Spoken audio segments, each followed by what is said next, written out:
ਸਵਾਗਤ ਹੈ ਤੁਹਾਡਾ ਤੁਹਾਡੇ ਆਪਣੇ YouTube ਚੈਨਲ ਤੇ। ਮੇਰੇ ਵੱਲੋਂ ਸਾਰਿਆਂ ਨੂੰ ਪਿਆਰ ਭਰੀ ਸਤਿ ਸ਼੍ਰੀ ਅਕਾਲ। ਜਿਵੇਂ ਕਿ ਤੁਹਾਨੂੰ ਪਤਾ ਹੈ ਸੀਟੈਟ ਦਾ ਪੇਪਰ ਹੈ ਜੋ ਉਹ ਨਜ਼ਦੀਕ ਆ ਚੁੱਕਿਆ ਹੈ। ਅੱਜ ਤੋਂ ਅਸੀਂ ਸੀਟੈਟ ਦੇ ਪੇਪਰ ਦੀ ਤਿਆਰੀ ਦੀ ਸੀਰੀਜ਼ ਸ਼ੁਰੂ ਕਰਨ ਜਾ ਰਹੇ ਹਾਂ, ਜਿਸ ਵਿੱਚ ਅਸੀਂ ਸਾਈਕੋਲੋਜੀ ਕਵਰ ਕਰਾਂਗੇ। ਅੱਜ ਆਪਾਂ ਸਾਈਕੋਲੋਜੀ ਦੇ syllabus the first part growth and development ਇਸ ਵੀਡੀਓ ਵਿੱਚ ਕਵਰ ਕਰਾਂਗੇ। ਇਹ ਬਹੁਤ ਹੀ ਇੰਪੋਰਟੈਂਟ ਪਾਰਟ ਹੈ ਸੀਟੈਟ ਦੇ ਸਿਲੇਬਸ ਦਾ। ਇਸ ਵਿੱਚੋਂ ਹਰ ਸਾਲ ਜਦੋਂ ਵੀ ਪੇਪਰ ਕੰਡਕਟ ਕੀਤਾ ਜਾਂਦਾ ਹੈ 2 ਤੋਂ 3 ਕੁਐਸਚਨਸ ਪੁੱਛੇ ਹੀ ਜਾਂਦੇ ਹਨ, ਅਤੇ ਮੈਂ ਉਹਨਾਂ ਕੁਐਸਚਨਸ ਨੂੰ ਧਿਆਨ 'ਚ ਰੱਖ ਕੇ ਹੀ ਇਹ ਪ੍ਰੈਜੈਂਟੇਸ਼ਨ ਤਿਆਰ ਕੀਤੀ ਹੈ, ਤਾਂ ਕਿ ਤੁਸੀਂ ਆਉਣ ਵਾਲੇ ਪੇਪਰ ਦੇ ਵਿੱਚ ਇਸ ਪਾਰਟ ਵਿੱਚੋਂ ਕੋਈ ਵੀ ਕੁਐਸਚਨ ਗਲਤ ਨਾ ਕਰਕੇ ਆਓ।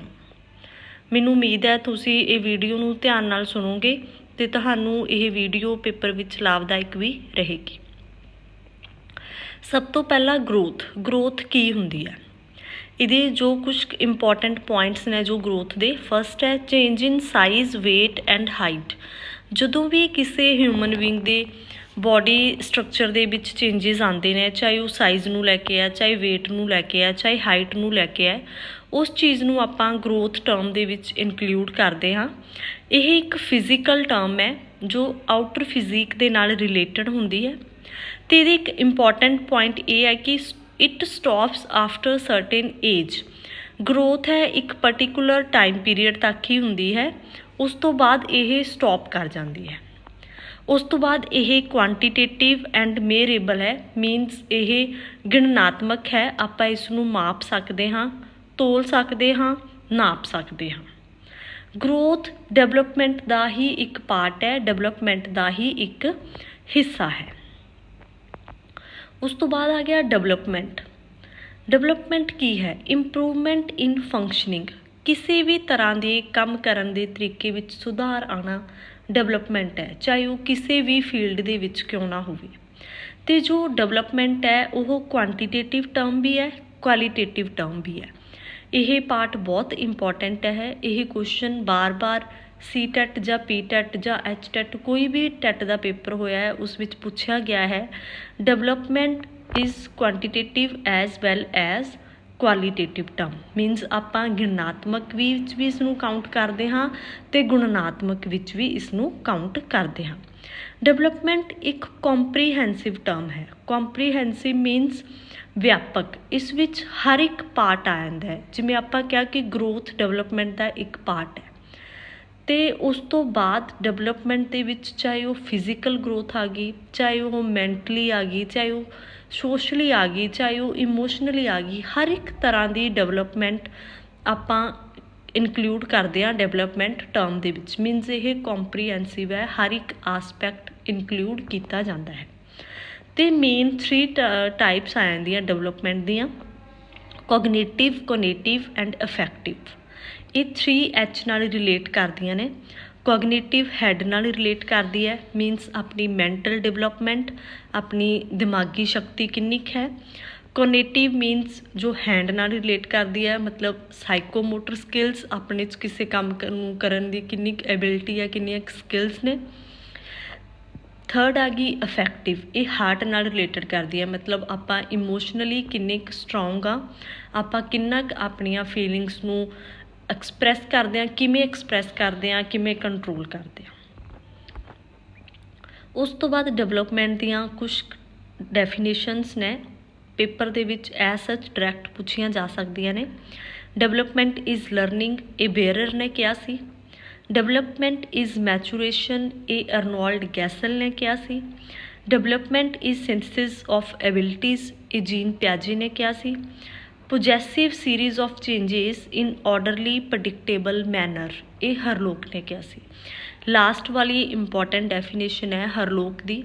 ਹਰਲੋਕ ਨੇ ਕਿਹਾ ਸੀ ਕਿ ਡਿਵੈਲਪਮੈਂਟ ਹੈ ਉਹ ਪ੍ਰੈਡਿਕਟੇਬਲ ਹੈ। ਪ੍ਰੈਡਿਕਟੇਬਲ ਮਤਲਬ ਆਪਾਂ ਬੱਚੇ ਨੂੰ ਸਟਾਰਟਿੰਗ ਤੋਂ ਹੀ ਪ੍ਰੈਡਿਕਟ ਕਰ ਸਕਦੇ ਹਾਂ ਕਿ ਉਹਦੀ जो एंड ऑफ द डे जो ਉਹਦੀ ਡਿਵੈਲਪਮੈਂਟ ਹੋਣੀ ਹੈ, ਜੋ ਉਹਦਾ ਪ੍ਰੋਡਕਟ ਨਿਕਲਣਾ ਹੈ, ਉਹ ਕਿਸ ਤਰ੍ਹਾਂ ਦਾ ਹੋਏਗਾ। ਸਮਟਾਈਮਸ ਆਪਾਂ ਘਰਾਂ 'ਚ ਸੁਣਦੇ ਹਾਂ ਕਿ ਜਦੋਂ ਕਿਸੇ ਦੇ ਬੱਚੇ ਦੇ ਕੋਈ ਆਪਾਂ ਐਕਟੀਵਿਟੀਜ਼ ਨੂੰ ਨੋਟ ਕਰਦੇ ਹਾਂ ਕਿ ਇਹ ਤਾਂ ਆਪਣੇ ਦਾਦੇ 'ਤੇ ਜਾਊਗਾ ਜਾਂ ਇਹ ਆਪਣੀ ਮੰਮੀ 'ਤੇ ਜਾਊਗਾ, ਉਸ ਟਾਈਮ 'ਤੇ ਆਪਾਂ ਪ੍ਰੈਡਿਕਟ ਕਰ ਦਿੰਦੇ ਹਾਂ ਉਹਦੀ ਡਿਵੈਲਪਮੈਂਟ ਨੂੰ, ਉਹਦੀਆਂ ਕੁਛ ਐਕਟੀਵਿਟੀਜ਼ ਨੂੰ ਧਿਆਨ 'ਚ ਰੱਖਦੇ ਹੋਏ। ਕੋਈ ਜ਼ਰੂਰੀ ਨਹੀਂ ਕਿ ਉਹ ਸਹੀ ਹੀ ਨਿਕਲਣ, ਹਰ ਵਾਰੀ ਸਹੀ ਹੀ ਹੋਵੇ, ਬਟ ਆਪਾਂ ਕਹਿ ਸਕਦੇ ਹਾਂ ਕਿ ਸਰਟਨ ਪੁਆਇੰਟ ਤੱਕ ਉਹ ਮੈਚ ਕਰ ਜਾਂਦੀਆਂ ਨੇ।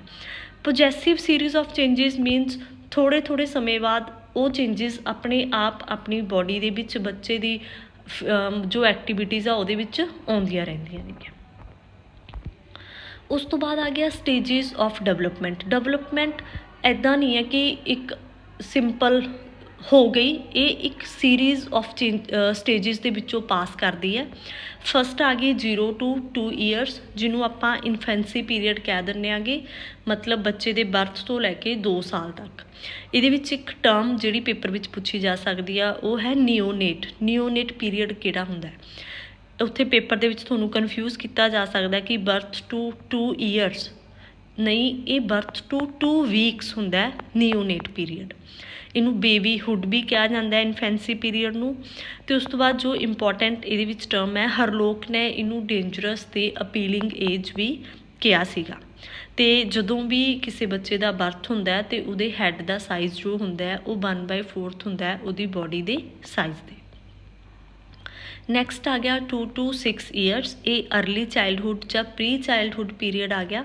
ਇਹਨੂੰ ਪ੍ਰੀ ਸਕੂਲ ਏਜ ਵੀ ਕਿਹਾ ਜਾਂਦਾ ਹੈ, ਪ੍ਰੀ ਗੈਂਗ ਏਜ ਵੀ ਕਿਹਾ ਜਾਂਦਾ ਹੈ। ਅਤੇ ਇੱਕ ਟਰਮ ਸੀਗੀ ਜੋ ਜੌਨ ਲੋਕ ਨੇ ਯੂਜ਼ ਕੀਤੀ ਸੀਗੀ, ਤਬੂਲਾ ਰਾਸਾ ਮੀਨਸ ਹੁੰਦਾ ਹੈ ਖਾਲੀ ਸਲੇਟ, ਬਲੈਂਕ ਸਲੇਟ। ਆਪਾਂ ਬੱਚੇ ਦੇ ਮਾਈਂਡ ਨੂੰ ਖਾਲੀ ਸਲੇਟ ਮੰਨਦੇ ਹਾਂ, ਜੋ ਆਪਾਂ ਉਹਦੇ 'ਤੇ ਲਿਖਾਂਗੇ, ਜਿਵੇਂ ਦਾ ਆਪਾਂ ਬੱਚੇ ਨੂੰ ਕਰਨ ਨੂੰ ਕਵਾਂਗੇ ਉਹ ਉੱਦਾਂ ਦਾ ਹੀ ਕਰੂਗਾ। ਇੱਥੋਂ ਜੋ ਮੇਨ ਕੁਐਸਚਨ ਬਣਦਾ ਹੈ ਕਿ ਪ੍ਰੀ ਗੈਂਗ ਏਜ ਕਿਹੜੀ ਸਟੇਜ ਨੂੰ ਕਿਹਾ ਜਾਂਦਾ ਹੈ, ਤਾਂ ਉਹ ਅਰਲੀ ਚਾਈਲਡਹੁੱਡ ਸਟੇਜ ਹੈ। ਫਿਰ ਆ ਗਿਆ 6 to 12 years, late childhood period, ਇਹਨੂੰ ਪ੍ਰਾਇਮਰੀ ਸਕੂਲ ਏਜ ਵੀ ਕਿਹਾ ਜਾਂਦਾ ਹੈਗਾ। ਫਿਰ ਆ ਗਿਆ 8 to 12 years, ਅਡੋਲੋਸੈਂਸ ਪੀਰੀਅਡ, ਇਹ ਸਭ ਤੋਂ ਇੰਪੋਰਟੈਂਟ ਹੈ। ਇਸ ਪੀਰੀਅਡ 'ਚੋਂ ਕੁਐਸਚਨ ਪੇਪਰ ਵਿੱਚ ਆਏ ਨੇ ਅਤੇ ਆ ਵੀ ਸਕਦੇ ਨੇ। ਅਡੋਲੋਸੈਂਸ ਜੋ ਵਰਡ ਹੈ ਉਹ ਅਡੋਲੋਸੇਅਰ ਤੋਂ ਲਿਆ ਗਿਆ, ਜਿਹਦਾ ਮੀਨਿੰਗ ਹੈ ਟੂ ਗਰੋ। ਇਹ ਇਸ ਏਜ ਨੂੰ ਟੀਨ ਏਜ ਜਾਂ ਡਿਫੀਕਲਟ ਏਜ ਦੇ ਨਾਮ ਨਾਲ ਵੀ ਜਾਣਿਆ ਜਾਂਦਾ ਹੈਗਾ। ਅਤੇ ਇਹਨੂੰ ਪੀਰੀਅਡ ਆਫ ਰੈਵੋਲੂਸ਼ਨਰੀ ਵੀ ਕਿਹਾ ਜਾਂਦਾ ਹੈ, ਮਤਲਬ ਕ੍ਰਾਂਤੀਕਾਰੀ ਪੀਰੀਅਡ। ਇਸ ਏਜ ਦੇ ਵਿੱਚ ਜੋ ਬੱਚੇ ਹੁੰਦੇ ਨੇਗੇ ਜ਼ਿਆਦਾਤਰ ਰੈਵੋਲੂਸ਼ਨਰੀ ਥੋਟਸ ਉਹਨਾਂ ਵਿੱਚ ਡਿਵੈਲਪ ਹੁੰਦੇ ਨੇਗੇ, ਜੋ ਉਹਨਾਂ ਦਾ ਇੱਕ ਰੋਲ ਮਾਡਲ ਜਾਂ ਹੀਰੋ ਆਪਾਂ ਕਹਿ ਸਕਦੇ ਹਾਂ, ਇਸ ਏਜ ਦੇ ਵਿੱਚ ਡਿਸਾਈਡ ਕੀਤਾ ਜਾਂਦਾ ਹੈ ਕਿ ਮੈਂ ਉਹਦੇ ਵਾਂਗ ਬਣਨਾ ਹੈ ਜਾਂ ਉਹਦੇ ਵਾਂਗ ਬਣਾਂਗੀ। ਬਿਗੀ ਐਂਡ ਹੰਟ ਅਤੇ ਸਟੈਨਲੀ ਹਾਲ ਦੀਆਂ 2 ਇੰਪੋਰਟੈਂਟ ਡੈਫੀਨੇਸ਼ਨਸ ਕਹਿ ਸਕਦੇ ਹਾਂ ਆਪਾਂ। ਹੁਣ ਬਿਗੀ ਐਂਡ ਹੰਟ ਨੇ ਅਡੋਲੋਸੈਂਸ ਪੀਰੀਅਡ ਨੂੰ ਚੇਂਜ ਵਰਡ ਨਾਲ ਡਿਨੋਟ ਕੀਤਾ ਸੀ ਕਿ ਸਭ ਤੋਂ ਵੱਡਾ ਚੇਂਜ ਹੈ ਉਹ ਜਿਹੜਾ ਅਡੋਲੋਸੈਂਸ ਪੀਰੀਅਡ ਵਿੱਚ ਆਉਂਦਾ ਹੈ।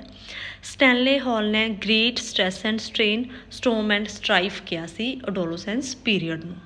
ਇਹ ਇੰਪੋਰਟੈਂਟ ਹੈ। ਬਿਗੀ ਐਂਡ ਹੰਟ ਨੇ ਚੇਂਜ ਕਿਹਾ ਸੀ, ਸਟੈਨਲੇ ਹਾਲ ਨੇ stress and strain, storm and ਸਟਰਾਈਫ।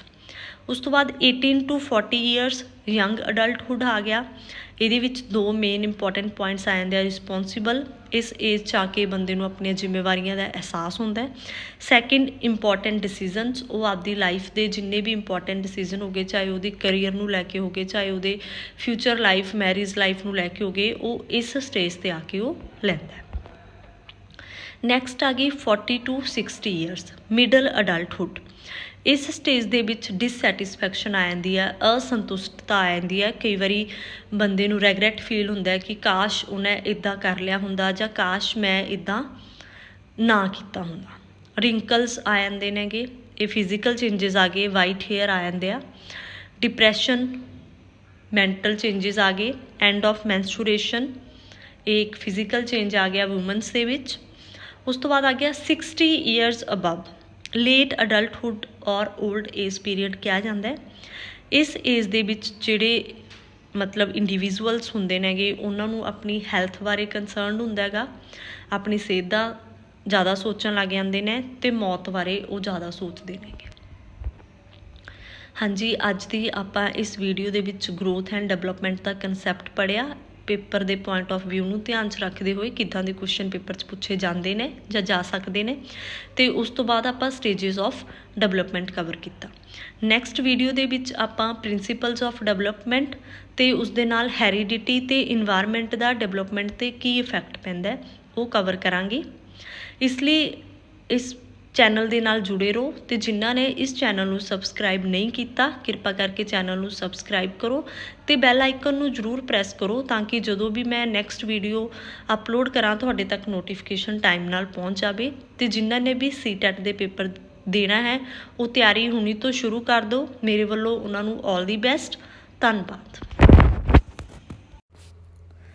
ਸਵਾਗਤ ਹੈ ਤੁਹਾਡਾ ਤੁਹਾਡੇ ਆਪਣੇ YouTube ਚੈਨਲ ਤੇ।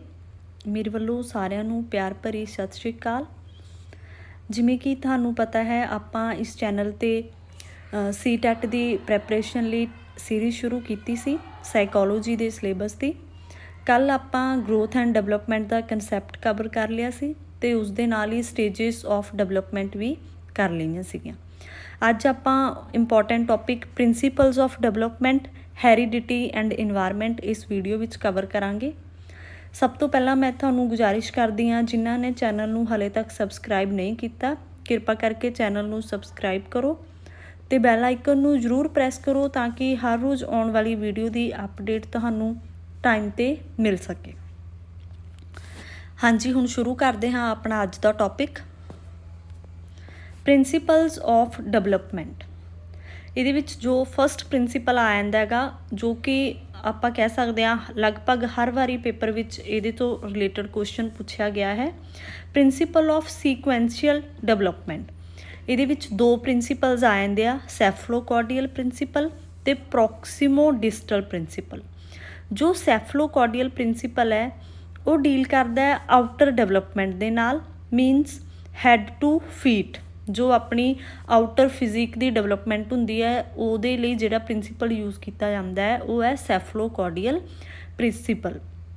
ਉਸ ਤੋਂ ਬਾਅਦ ਆ ਗਿਆ ਪ੍ਰੋਕਸੀਮੋ ਡਿਸਟਲ ਪ੍ਰਿੰਸੀਪਲ। ਇਹ ਪ੍ਰਿੰਸੀਪਲ ਆ ਗਿਆ ਆਪਣੀ ਇਨਰ ਡਿਵੈਲਪਮੈਂਟ ਦੇ ਲਈ, ਸਪਾਈਨਲ ਕੋਰਡ ਦੀ ਡਿਵੈਲਪਮੈਂਟ। ਇਹਦੇ ਵਿੱਚ ਆਪਾਂ ਐਗਜ਼ਾਮਪਲ ਦੇ ਸਕਦੇ ਹਾਂ ਆਪਣੀ ਬੋਡੀ ਦੀ ਇਨਰ ਡਿਵੈਲਪਮੈਂਟ ਲਈ ਪ੍ਰੋਕਸੀਮੋ ਡਿਸਟਲ ਪ੍ਰਿੰਸੀਪਲ ਯੂਜ਼ ਕੀਤਾ ਜਾਂਦਾ ਹੈ। ਉਸ ਤੋਂ ਬਾਅਦ ਨੈਕਸਟ ਪ੍ਰਿੰਸੀਪਲ ਆ ਗਿਆ ਪ੍ਰਿੰਸੀਪਲ ਆਫ ਕੰਟੀਨਿਊਟੀ। ਜਿਵੇਂ ਕਿ ਆਪਾਂ ਕੱਲ੍ਹ ਵਾਲੀ ਵੀਡੀਓ ਵਿੱਚ ਵੀ ਪੜ੍ਹਿਆ ਸੀ ਕਿ ਜੋ ਗਰੋਥ ਹੈ ਉਹ ਆਫਟਰ ਸਰਟਨ ਏਜ ਸਟਾਪ ਕਰ ਜਾਂਦੀ ਹੈ, ਬਟ ਜੋ ਡਿਵੈਲਪਮੈਂਟ ਹੈ ਇਹ ਲਾਈਫ ਟਾਈਮ ਪ੍ਰੋਸੈਸ ਹੈ, ਟਿਲ ਦਾ ਡੈਥ ਕੰਟੀਨਿਊ ਰਹਿੰਦੀ ਹੈ। ਤੁਸੀਂ ਕਦੋਂ ਵੀ ਕਿਸੇ ਵੀ ਏਜ ਦੇ ਵਿੱਚ ਆਪਣੇ ਆਪ ਨੂੰ ਡਿਵੈਲਪ ਕਰ ਸਕਦੇ ਹੋ ਜਾਂ ਕਿਸੇ ਦੀ ਡਿਵੈਲਪਮੈਂਟ ਹੋ ਸਕਦੀ ਹੈ। ਨੈਕਸਟ ਆ ਗਿਆ ਪ੍ਰਿੰਸੀਪਲ ਆਫ ਇੰਡੀਵਿਜੂਅਲ ਡਿਫਰੈਂਸਿਸ। ਇਹ ਸਿੰਪਲ ਹੈ, ਕੋਈ ਵੀ ਦੋ ਇੰਡੀਵਿਜੂਅਲਸ ਸੇਮ ਨਹੀਂ ਹੋ ਸਕਦੇ, ਉਹਨਾਂ ਦੀ ਡਿਵੈਲਪਮੈਂਟ ਸੇਮ ਨਹੀਂ ਹੋ ਸਕਦੀ। ਈਵਨ ਕਿ ਟਵਿਨਸ ਦੀ ਡਿਵੈਲਪਮੈਂਟ ਵੀ ਸੇਮ ਨਹੀਂ ਹੋ ਸਕਦੀ। Individual differences R always there. ਥੋੜ੍ਹਾ ਬਹੁਤਾ ਫਰਕ ਤਾਂ ਉਹਨਾਂ ਦੀ ਡਿਵੈਲਪਮੈਂਟ ਦੇ ਵਿੱਚ ਰਹਿ ਹੀ ਜਾਂਦਾ ਹੈ। ਨੈਕਸਟ ਆ ਗਿਆ principle of general to specific. ਜਿਵੇਂ ਇਹਦੇ ਵਿੱਚ ਆਪਾਂ ਐਗਜ਼ਾਮਪਲ ਲੈ ਸਕਦੇ ਹਾਂ ਕਿ ਕਿਉਂਕਿ ਜਦੋਂ ਕੋਈ ਛੋਟਾ ਬੱਚਾ ਹੈ ਤਾਂ ਉਹ ਪਹਿਲਾਂ ਈਜ਼ੀ ਥਿੰਗਸ ਨੂੰ ਸਿੱਖਦਾ ਦੈਨ ਡਿਫੀਕਲਟ ਵੱਲ ਮੂਵ ਕਰਦਾ।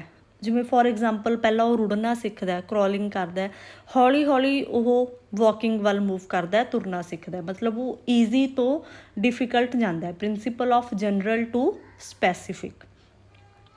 ਨੈਕਸਟ ਆ ਗਿਆ ਪ੍ਰਿੰਸੀਪਲ ਆਫ ਪ੍ਰੈਡਿਕਟੇਬਿਲਿਟੀ। ਇਹ ਕੱਲ੍ਹ ਆਪਾਂ ਇੱਕ ਹਰਲੋਕ ਦੀ ਡੈਫੀਨੇਸ਼ਨ ਵੀ ਕਰੀ ਸੀਗੀ ਜਿਹਦੇ ਵਿੱਚ ਮੈਂ ਕਿਹਾ ਸੀ ਕਿ ਆਪਾਂ ਡਿਵੈਲਪਮੈਂਟ ਨੂੰ ਪਹਿਲਾਂ ਸਮਹਾਓ ਪ੍ਰੈਡਿਕਟ ਕਰ ਸਕਦੇ ਹਾਂ ਕਿ ਕਿਸ ਤਰ੍ਹਾਂ ਦੀ ਕਿੰਨੀ ਡਿਵੈਲਪਮੈਂਟ ਹੋਊਗੀ ਇਸ ਇੰਡੀਵਿਜੂਅਲ ਦੀ ਜਾਂ ਕਿਸ ਦੇ ਨਾਲ ਮੈਚ ਕਰਦੀ ਇਹ ਇਨਸਾਨ ਅਚੀਵ ਕਰੂਗਾ ਜਾਂ ਇਹਦੀ ਨੇਚਰ ਹੋਊਗੀ, ਆਪਾਂ ਇਹ ਪਹਿਲਾਂ ਪ੍ਰੈਡਿਕਟ ਕਰ ਸਕਦੇ ਹਾਂ। Principle of change is always there. Bigge Hunt ਨੇ ਵੀ ਕਿਹਾ ਸੀਗਾ ਜੋ ਅਡੋਲੋਸੈਂਸ ਪੀਰੀਅਡ ਹੈ ਉਹਨੇ ਚੇਂਜ ਦਾ ਨਾਮ ਦਿੱਤਾ ਸੀ। ਉਹ ਤਾਂ ਹੀ ਦਿੱਤਾ ਸੀ ਕਿਉਂਕਿ ਸਭ ਤੋਂ ਜ਼ਿਆਦਾ ਜੋ ਡਿਵੈਲਪਮੈਂਟ ਹੈ, ਚਾਹੇ ਉਹ ਫਿਜ਼ੀਕਲ ਹੈ, ਚਾਹੇ ਉਹ ਮੈਂਟਲ ਹੈ, ਚਾਹੇ ਉਹ ਸੋਸ਼ਲ ਹੈ, ਚਾਹੇ ਇਮੋਸ਼ਨਲ ਹੈ, ਅਡੋਲੋਸੈਂਸ ਪੀਰੀਅਡ ਵਿੱਚ ਹੁੰਦੀ ਹੈ। ਤਾਂ ਆਪਾਂ ਉੱਥੇ ਚੇਂਜ ਸਭ ਤੋਂ ਜ਼ਿਆਦਾ ਆਉਂਦਾ ਹੈ। ਪ੍ਰਿੰਸੀਪਲ ਆਫ ਚੇਂਜ ਉਸ ਨਾਲ ਰਿਲੇਟਡ ਹੋਇਆ। ਨੈਕਸਟ ਆ ਗਿਆ ਪ੍ਰਿੰਸੀਪਲ ਆਫ ਇੰਟੀਗ੍ਰੇਟਡ। ਇਹਦੇ ਵਿੱਚ ਆ ਗਿਆ ਜਿਵੇਂ ਆਪਾਂ ਕਿਹਾ ਸੀ ਡਿਵੈਲਪਮੈਂਟ ਕੰਪਰੀਹੈਂਸਿਵ ਹੈ, ਹਰ ਇੱਕ ਆਸਪੈਕਟ ਜੁੜਿਆ ਹੋਇਆ ਤੁਹਾਡਾ ਸੋਸ਼ਲ, ਫਿਜ਼ੀਕਲ, ਮੈਂਟਲ। ਤਾਂ ਇਹ ਇੰਟੀਗ੍ਰੇਟਡ ਨੇਗੇ, ਇੱਕ ਦੂਜੇ 'ਤੇ ਡਿਪੈਂਡ ਕਰਦੀਆਂ ਨੇ। ਜੇ ਕਿਸੇ ਦੀ ਸੋਸ਼ਲ ਡਿਵੈਲਪਮੈਂਟ ਵਧੀਆ ਹੈ ਨਾ ਤਾਂ ਉਹਦੀ ਮੈਂਟਲ ਡਿਵੈਲਪਮੈਂਟ ਵੀ ਵਧੀਆ ਹੋਊਗੀ, ਇਮੋਸ਼ਨਲੀ ਵੀ ਉਹ ਬੰਦਾ ਸਟਰੋਂਗ ਹੋਊਗਾ। ਅਤੇ ਜੋ ਕੋਈ ਪਰਸਨ ਸੋਸ਼ਲੀ ਵੀਕ ਹੈ ਤਾਂ ਉਹ ਇਮੋਸ਼ਨਲੀ ਵੀ ਵੀਕ ਹੋਊਗਾ। ਮੀਨਸ ਡਿਵੈਲਪਮੈਂਟ ਇੰਟੀਗ੍ਰੇਟਡ ਹੈ, ਇੱਕ ਦੂਜੇ ਨਾਲ ਨਿਰਭਰ ਹੈ, ਇੱਕ ਦੂਜੇ 'ਤੇ ਨਿਰਭਰ ਕਰਦੀ ਹੈ, ਇੱਕ ਦੂਜੇ ਨਾਲ ਜੁੜੀ ਹੋਈ ਹੈ। ਇਹ ਸੀਗੇ ਪ੍ਰਿੰਸੀਪਲਸ ਆਫ ਡਿਵੈਲਪਮੈਂਟ। ਨੈਕਸਟ ਆ ਗਿਆ ਹੈਰੀਡਿਟੀ। ਆਪਾਂ ਹੁਣ ਪੜ੍ਹਾਂਗੇ ਡਿਵੈਲਪਮੈਂਟ ਦਾ, ਹੈਰੀਡਿਟੀ ਦਾ ਡਿਵੈਲਪਮੈਂਟ 'ਤੇ ਕੀ ਇਫੈਕਟ ਪੈਂਦਾ। ਹੈਰੀਡਿਟੀ ਕੀ ਹੈ? ਜੋ ਆਪਾਂ ਨੂੰ ਆਪਣੇ ਪੂਰਵਜਾਂ ਤੋਂ, ਆਪਣੇ ਬਜ਼ੁਰਗਾਂ ਤੋਂ ਵਿਰਾਸਤ ਵਿੱਚ ਮਿਲਦਾ ਹੈਗਾ, ਚਾਹੇ ਉਹ ਫਿਜ਼ੀਕਲੀ ਆਪਾਂ ਕੁਛ ਅਟੇਨ ਕਰ ਰਹੇ ਉਹਨਾਂ ਤੋਂ, ਚਾਹੇ ਆਪਾਂ ਨੂੰ ਵੈਸੇ ਆਪਾਂ ਪ੍ਰੋਪਰਟੀ ਕਹਿ ਦਿੰਦੇ ਹਾਂ, ਉਹ ਵੀ ਆਪਾਂ ਹੈਰੀਡਿਟੀ 'ਚ ਹੈਰੀਡਿਟਰੀ ਹੀ ਇਨਕਲੂਡ ਕਰ ਲੈਂਦੇ ਹੈਗੇ। ਅਤੇ ਜੋ ਆਪਾਂ ਇੱਥੇ ਡਿਵੈਲਪਮੈਂਟ ਦੇ ਅਕੋਰਡਿੰਗ ਗੱਲ ਕਰਾਂਗੇ, ਜੋ ਹੈਰੀਡਿਟੀ ਦਾ ਇਨਫਲੂਐਂਸ ਹੈ ਉਹ ਸਟੈਟਿਕ ਹੈ। ਸਟੈਟਿਕ ਮੀਨਸ ਪਰਮਾਨੈਂਟ ਹੈ, ਉਹ ਚੇਂਜ ਨਹੀਂ ਹੋਊਗਾ। ਜੇਕਰ ਕਿਸੇ ਦੇ ਬੱਚੇ ਦੇ ਸਪੋਜ਼ ਪੇਰੈਂਟਸ ਤੇ ਉਹ ਕਿਸੇ ਇੱਕ ਦੀ ਆਈਜ਼ ਦਾ ਕਲਰ ਗਰੀਨ ਹੈ ਤਾਂ ਬਹੁਤ ਸਾਰੇ ਚਾਂਸਿਸ ਹੈ ਕਿ ਬੱਚੇ ਦੀ ਵੀ ਗਰੀਨ ਕਲਰ ਦੀਆਂ ਆਈਜ਼ ਹੋਣਗੀਆਂ, ਅਤੇ ਉਹ ਸਟੈਟਿਕ ਹੋਊਗਾ। ਉਹ ਇਹ ਨਹੀਂ ਹੈਗਾ ਕਿ ਜਿਵੇਂ ਉਹ ਗਰੋ ਕਰੂਗਾ ਉਹਦੇ ਚੇਂਜ ਹੋ ਜਾਊਗਾ ਕਲਰ, ਉਹ ਸਟੈਟਿਕ ਇਫੈਕਟ ਹੋਊਗਾ। ਨੈਕਸਟ ਆ ਗਿਆ, ਇਹ ਕੁਐਸਚਨ ਵੀ ਆਇਆ ਹੋਇਆ ਪੇਪਰ 'ਚ ਕਿ ਕਿੰਨੇ % ਇਨਫਲੂਐਂਸ ਹੈਗਾ ਗਾ ਹੈਰੀਡਿਟੀ ਦਾ ਡਿਵੈਲਪਮੈਂਟ 'ਤੇ। 60% ਇਨਫਲੂਐਂਸ ਹੈਰੀਡਿਟੀ ਕਰਦੀ ਹੈ। 100 ਚੋਂ 60% ਇਫੈਕਟ ਹੈਰੀਡਿਟੀ ਦਾ ਹੈ। ਤੁਸੀਂ ਕਿੰਨਾ ਕੁ ਅਚੀਵ ਕਰਦੇ ਹੋ, ਤੁਹਾਡੀ ਨੇਚਰ ਕਿਵੇਂ ਦੀ ਹੈ, ਤੁਹਾਡਾ ਫਿਜ਼ੀਕ ਕਿਵੇਂ ਦਾ ਹੈਗਾ, ਇਹ ਸਾਰਾ ਕੁਛ ਹੈਰੀਡਿਟੀ 'ਤੇ 60% ਡਿਪੈਂਡ ਕਰਦਾ। ਉਸ ਤੋਂ ਬਾਅਦ ਇੱਕ ਪੁਆਇੰਟ ਲਿਖਿਆ 46 ਕ੍ਰੋਮੋਸੋਮਸ। ਇਹਦੇ ਵਿੱਚ ਇਹ ਕਹਿਣਾ ਚਾਹ ਰਿਹਾ ਕਿ ਆਪਾਂ ਨੂੰ ਆਪਣੇ ਫਾਦਰ ਤੋਂ 23 ਕ੍ਰੋਮੋਸੋਮਸ ਮਿਲਦੇ ਆ ਅਤੇ ਮਦਰ ਤੋਂ ਵੀ 23 ਕ੍ਰੋਮੋਸੋਮਸ। ਉਹਨਾਂ ਦੇ 46 ਕ੍ਰੋਮੋਸੋਮਸ ਤੋਂ ਪੇਅਰ ਤੋਂ ਇੱਕ ਚਾਈਲਡ ਦਾ ਬਰਥ ਹੁੰਦਾ ਹੈਗਾ, ਅਤੇ ਜਿਹਦੇ ਵਿੱਚ 2 ਟਾਈਪਸ ਦੇ ਸੈੱਲ ਆ ਜਾਂਦੇ ਆ, ਜਰਮ ਸੈਲਸ ਅਤੇ ਸਮੈਟਿਕ ਸੈਲਸ। ਜਰਮ ਸੈਲਸ ਆ ਗਏ ਜਿਨ੍ਹਾਂ ਦੇ ਥਰੂ ਹੈਰੀਡਿਟੀ ਪਾਸ ਕਰਦੀ ਹੈਗੀ। ਸਮੈਟਿਕ ਸੈਲਸ ਆ ਗਏ ਜੋ ਆਪਣਾ ਸਟਰਕਚਰ ਡਿਫਾਈਨ ਕਰਦੇ ਆ, ਆਪਣਾ ਬੋਡੀ ਸਟਰਕਚਰ, ਫਿਜ਼ੀਕ ਡਿਫਾਈਨ ਕਰਦੇ ਆ। ਨੈਕਸਟ ਲਾਜ਼ ਆਫ ਹੈਰੀਡਿਟੀ, ਇਹ ਵੀ ਇੰਪੋਰਟੈਂਟ ਹੈਗਾ। ਫਸਟ ਲਾਅ ਹੈ law of like gets like. Means no change from parents. ਬਿਲਕੁਲ ਸੇਮ ਸ਼ਕਲ ਦੇ ਆਪਾਂ ਕਹਿ ਸਕਦੇ ਹਾਂਗੇ, ਬੱਚਾ ਆਪਣੇ ਪੇਰੈਂਟਸ 'ਤੇ ਬਿਲਕੁਲ ਸੇਮ ਸ਼ਕਲ ਦਾ ਹੁੰਦਾ ਹੈ, ਚਾਹੇ ਉਹ ਮਦਰ 'ਤੇ ਗਿਆ ਹੋਵੇ ਚਾਹੇ ਫਾਦਰ 'ਤੇ ਗਿਆ ਹੋਵੇ। Law of variation means large change, ਬਿਲਕੁਲ ਅਲੱਗ ਸ਼ਕਲ ਦਾ ਹੋਣਾ। Law of regression means small change, little bit ਹੁੰਦਾ ਹੈ, ਲਿਟਲ ਬਿਟ ਨਹੀਂ ਹੁੰਦਾ। ਉਸ ਤੋਂ ਬਾਅਦ ਆ ਗਿਆ ਇਨਵਾਇਰਮੈਂਟ। ਜਿਵੇਂ ਆਪਾਂ ਹੈਰੀਡਿਟੀ ਦਾ ਕਿਹਾ 60% ਇਫੈਕਟ ਪੈਂਦਾ ਡਿਵੈਲਪਮੈਂਟ 'ਤੇ, ਇਨਵਾਇਰਮੈਂਟ ਦਾ 40% ਇਫੈਕਟ ਪੈਂਦਾ ਡਿਵੈਲਪਮੈਂਟ 'ਤੇ। ਅਤੇ ਇਨਵਾਇਰਮੈਂਟ ਦਾ ਦੋਨੋਂ ਟਾਈਮ ਇਫੈਕਟ ਪੈਂਦਾ। ਸੌਰੀ, ਇੱਥੇ ਬਿਫੋਰ ਬਰਥ ਆਊਗਾ, ਬਿਫੋਰ ਬਰਥ ਵੀ ਅਤੇ ਆਫਟਰ ਬਰਥ ਵੀ। ਬਿਫੋਰ ਬਰਥ ਜਦੋਂ ਬੱਚਾ ਮਦਰ ਦੇ ਪੇਟ ਵਿੱਚ ਹੁੰਦਾ ਤਾਂ ਸਪੋਜ਼ ਮਦਰ ਦੀ ਡਾਈਟ ਕਿੱਦਾਂ ਦੀ ਹੈ, ਉਹ ਕਿਸੇ ਐਕਸੀਡੈਂਟ ਤੋਂ ਤਾਂ ਨਹੀਂ ਸਫਰ ਕੀਤੇ, ਜਾਂ ਉਹਨਾਂ ਦੀਆਂ ਹੈਬਿਟਸ ਕਿੱਦਾਂ ਦੀਆਂ, ਉਹ ਬੱਚੇ ਦੀ ਡਿਵੈਲਪਮੈਂਟ 'ਤੇ ਇਫੈਕਟ ਪਾਉਂਦੀਆਂ ਨੇ ਉਹ ਚੀਜ਼ਾਂ। ਅਤੇ ਆਫਟਰ ਬਰਥ ਕਿੱਦਾਂ, ਜਦੋਂ ਬੱਚੇ ਕਿਸੇ ਇਨਵਾਇਰਮੈਂਟ ਦੇ ਵਿੱਚ ਗਿਆ, ਉਹਦੀ ਸਕੂਲਿੰਗ ਕਿੱਦਾਂ ਦੀ ਹੈ, ਉਹਦਾ ਫਰੈਂਡ ਸਰਕਲ ਕਿੱਦਾਂ ਦਾ ਹੈ, ਜਾਂ ਉਹਦੇ ਹੋਮ ਇਨਵਾਇਰਮੈਂਟ ਕਿੱਦਾਂ ਦਾ ਹੈ, ਉਹਦੇ ਪੇਰੈਂਟਸ ਦੇ ਆਪਸ 'ਚ ਰਿਲੇਸ਼ਨਸ਼ਿਪ ਕਿੱਦਾਂ ਦੇ ਨੇ। ਜਿਵੇਂ ਆਪਾਂ ਕੱਲ੍ਹ ਵੀ ਕਿਹਾ ਸੀ ਕਿ ਜੌਨ ਲੋਕ ਨੇ ਕਿਹਾ ਸੀ, ਤਬੂਲਾ ਰਾਸਾ ਵਰਡ ਯੂਜ਼ ਕੀਤਾ ਸੀ ਕਿ ਬੱਚਾ ਇੱਕ ਬਲੈਂਕ ਸਲੇਟ ਹੈ, ਉਹਦਾ ਮਾਈਂਡ ਇੱਕ ਬਲੈਂਕ ਸਲੇਟ ਹੈ, ਜਿੱਦਾਂ ਦੀ ਤੁਸੀਂ ਚਾਹੋਗੇ ਉੱਦਾਂ ਦਾ ਉਹਨੂੰ ਬਣਾ ਸਕਦੇ ਹੋਗੇ। ਤਾਂ ਇਹ ਸੀਗਾ ਅੱਜ ਦਾ ਟੌਪਿਕ ਆਪਣਾ। ਅਤੇ ਇਹਦੇ ਵਿੱਚ 2 ਹੋਰ ਇੰਪੋਰਟੈਂਟ ਕੁਐਸਚਨ ਜਿਹੜੇ ਬਣ ਸਕਦੇ ਹੈਗੇ। ਥਿਊਰੀਜ਼ ਆਫ ਹੈਰੀਡਿਟੀ 2 ਥਿਊਰੀਜ਼ ਆ, ਇੱਕ ਵਿਸਮੈਨ ਨੇ ਦਿੱਤੀ ਸੀ, ਉਹਦਾ ਨਾਮ ਸੀ ਥਿਊਰੀ ਆਫ ਹੈਰੀਡਿਟੀ। ਇੱਕ ਗਾਲਟਨ ਨੇ ਦਿੱਤੀ ਸੀ ਬਾਇਓਮਿਟਰੀ ਥਿਊਰੀ। ਇਹ ਬਾਇਓਮਿਟਰੀ ਥਿਊਰੀ ਕੀ ਸੀਗੀ?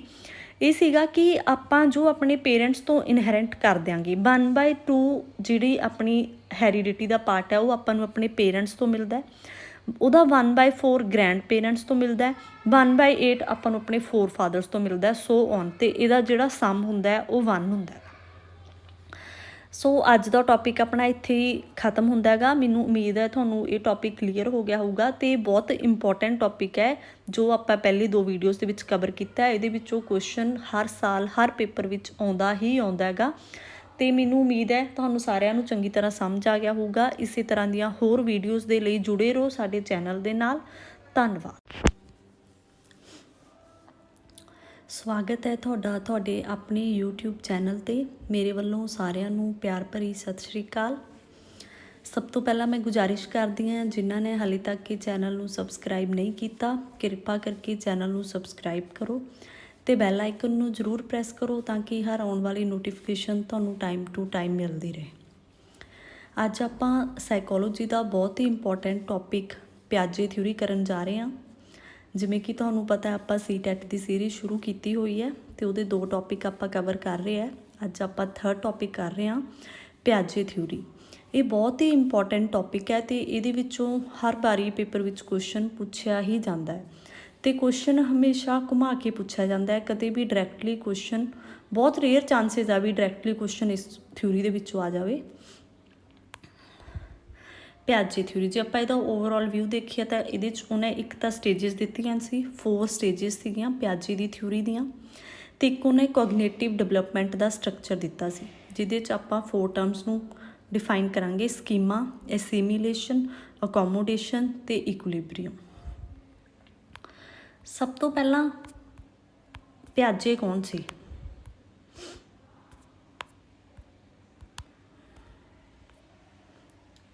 ਹਾਂਜੀ, ਜੀਨ ਪਿਆਜੇ। ਜੀਨ ਪਿਆਜੇ 1896 ਤੋਂ ਲੈ ਕੇ 1980 ਜਿਹੜਾ ਇਹਦਾ ਟਾਈਮ ਪੀਰੀਅਡ ਸੀਗਾ।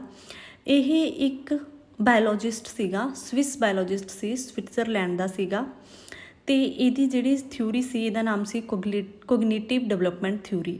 ਇਹਨੂੰ ਐਪਿਸਟੋਮੋਲੋਜੀ ਥਿਊਰੀ ਵੀ ਕਿਹਾ ਜਾਂਦਾ ਹੈ ਜਾਂ ਥਿਊਰੀ ਆਫ ਐਪਿਸਟੋਮੋਲੋਜੀ ਵੀ ਕਿਹਾ ਜਾਂਦਾ ਹੈ।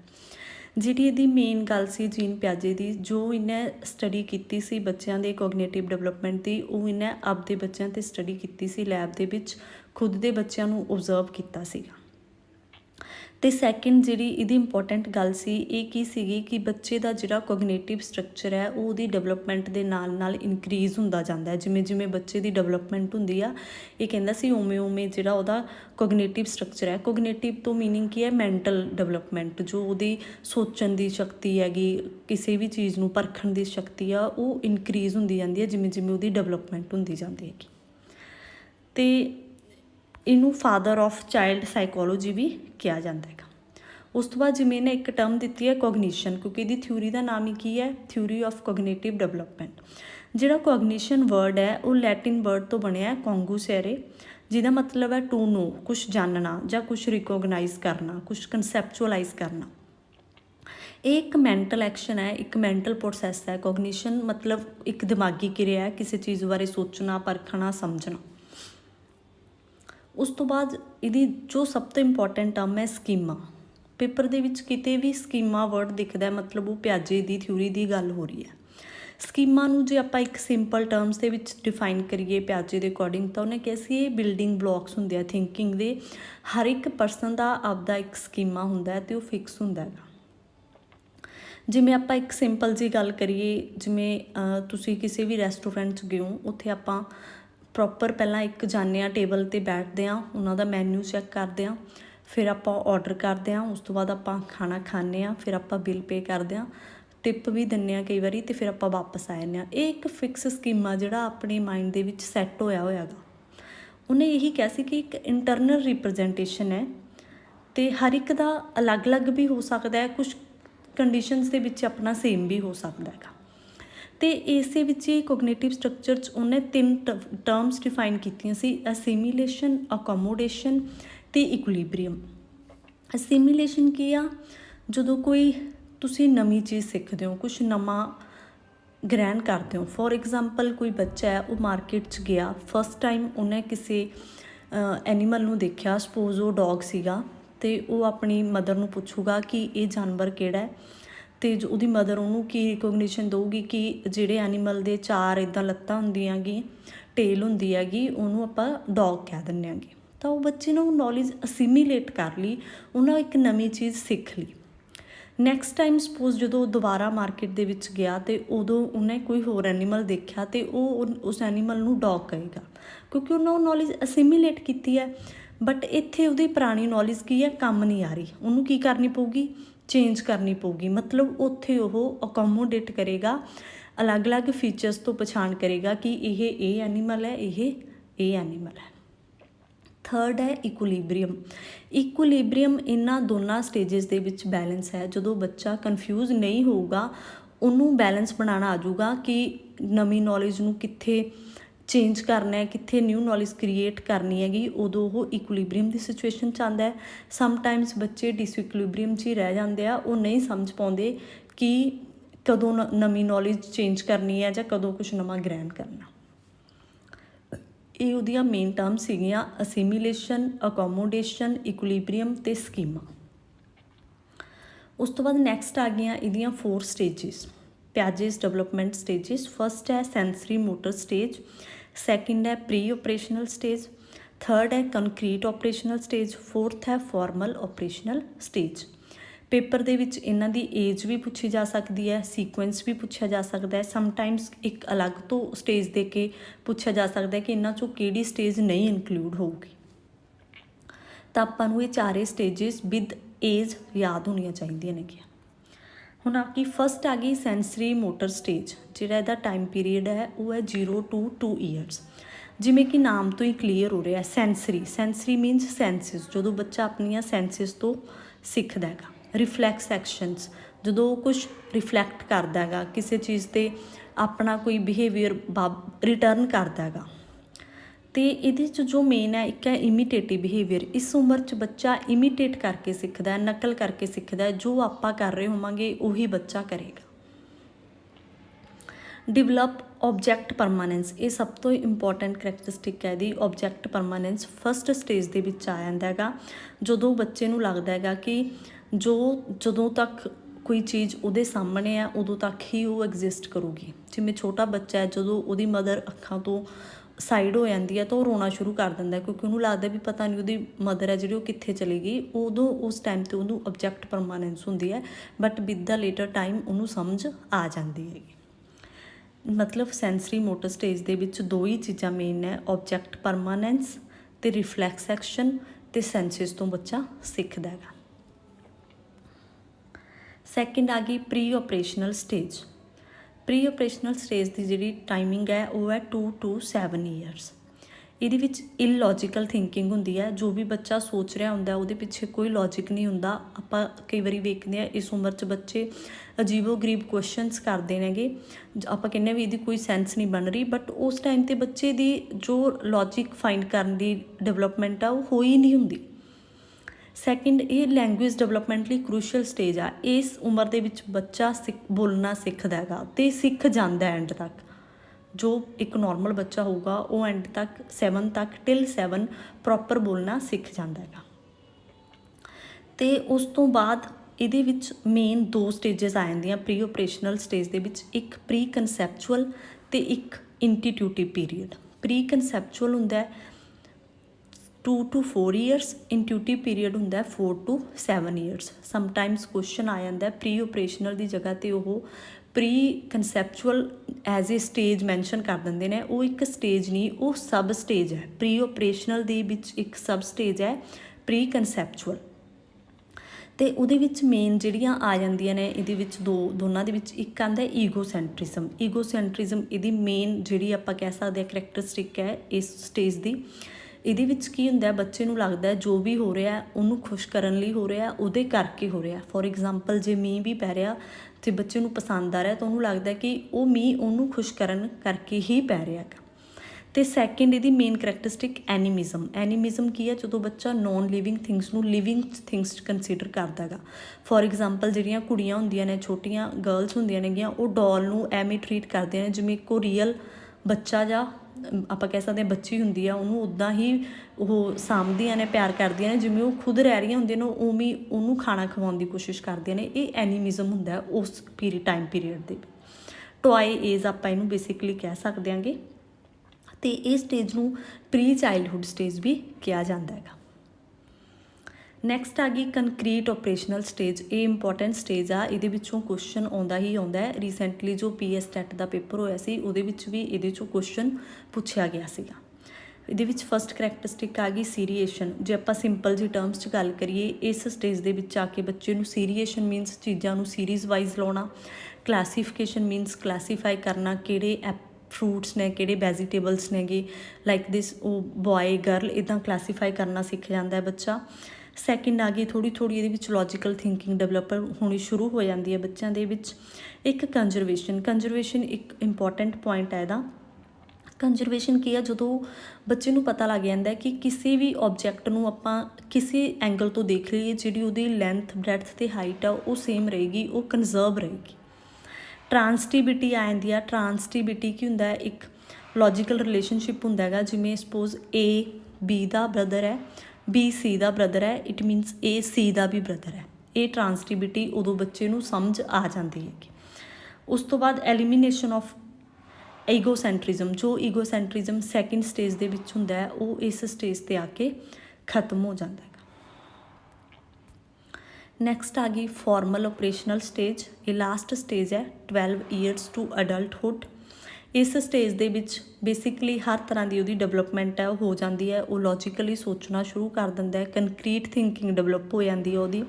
ਅਤੇ ਜਿਹੜੀ ਮੇਨ ਇਹਦੇ ਵਿੱਚ ਇੰਪੋਰਟੈਂਟ ਹੁੰਦੀ ਹੈ, ਹਾਈਪੋਥੈਟੀਕਲੀ ਥਿੰਕਿੰਗ ਵੀ ਡਿਵੈਲਪ ਹੋ ਜਾਂਦੀ ਹੈ। ਬੱਚਾ ਪ੍ਰੀਕਲਪਨਾਵਾਂ ਕਰਨੀਆਂ ਸ਼ੁਰੂ ਕਰ ਦਿੰਦਾ ਹੈਗਾ ਅਤੇ ਉਹਦੇ ਜਿਹੜੇ ਥੋਟਸ ਨੇਗੇ ਉਹ ਫਲੈਕਸੀਬਲ ਅਤੇ ਐਬਸਟਰੈਕਟ ਹੋ ਜਾਂਦੇ ਆ। ਫਲੈਕਸੀਬਲ ਲਾਈਕ ਉਹ ਚੇਂਜ ਕਰ ਸਕਦਾ ਆਪਦੇ ਥੋਟਸ ਨੂੰ ਆਪਦੀਆਂ ਸਿਚੁਏਸ਼ਨਸ ਦੇ ਅਕੋਰਡਿੰਗ, ਅਤੇ ਉਸ ਇੱਕ ਸਿਸਟੈਮੈਟਿਕ ਵੇ ਦੇ ਨਾਲ ਕਿਸੇ ਵੀ ਪ੍ਰੋਬਲਮ ਨੂੰ ਸੋਲਵ ਕਰ ਲੈਂਦਾ ਇੱਕ ਪ੍ਰੋਪਰ ਮੈਥਡੋਲੋਜੀ ਲਗਾ ਕੇ। ਅਤੇ ਇਸ ਏਜ ਨੂੰ ਗੈਂਗ ਏਜ ਵੀ ਕਿਹਾ ਜਾਂਦਾ ਹੈਗਾ। ਉਸ ਤੋਂ ਬਾਅਦ ਇਹਦੀਆਂ ਇੰਪਲੀਕੇਸ਼ਨਸ ਆ ਗਈਆਂ। ਇੰਪਲੀਕੇਸ਼ਨਸ ਤੋਂ ਵੈਸੇ ਅੱਜ ਤੱਕ ਕੁਐਸਚਨ ਨਹੀਂ ਆਇਆ ਇੰਨਾ। ਵੈਸੇ ਆਪਾਂ ਇੰਪਲੀਕੇਸ਼ਨ 'ਚ ਇਹੀ ਕਹਿ ਸਕਦੇ ਹਾਂ ਕਿ ਇਸ ਸਟੇਜ ਦਾ ਡੇਲੀ ਲਾਈਫ ਦੇ ਵਿੱਚ ਜਾਂ ਬੱਚਿਆਂ ਦੀ ਲਾਈਫ 'ਚ ਕੀ ਯੂਜ਼ ਹੈਗਾ। ਤਾਂ ਆਪਾਂ ਇਸ ਨੂੰ ਕਰੀਕੂਲਮ ਦੇ ਥਰੂ ਜਿੰਨੀਆਂ ਵੀ ਇਹਦੀਆਂ ਜਨਰਲਾਈਜੇਸ਼ਨਸ ਨੇ ਬੱਚਿਆਂ ਨੂੰ ਪ੍ਰੋਵਾਈਡ ਕਰਾ ਸਕਦੇ ਹਾਂਗੇ।